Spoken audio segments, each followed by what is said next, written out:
So 6 months into knocking on doors, this aha moment goes off on me and I'm like, there's something more here. So the following day I got thinking about this and I thought, how do we go about solving this? How do we start to really change the systems themselves? I had never worked in fintech before this. Like, I'd never worked in banking.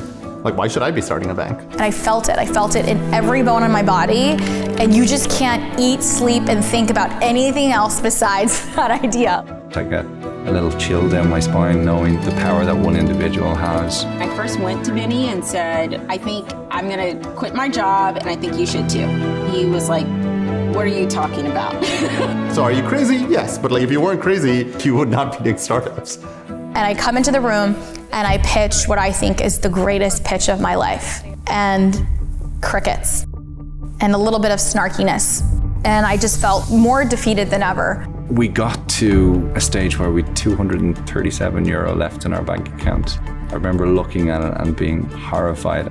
They called me and I was like, this is happening. And they were like, we can't do this. Like, we just don't feel like we can get there. There are a lot of people that will not believe in what you're doing.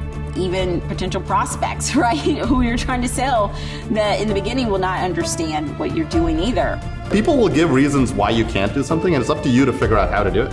My dad looks at me and he goes, well, why don't you just go do it? And I'm like, but how? Like, where am I gonna go find Mr. Visa?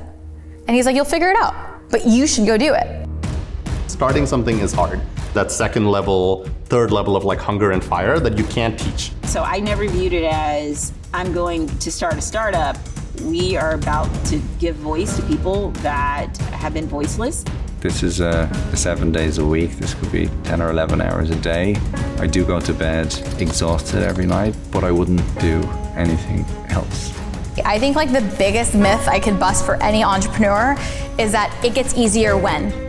If only when we had this much amount of funding. If only when we had X amount of customers. And that's a lie we tell ourselves. It's a lie.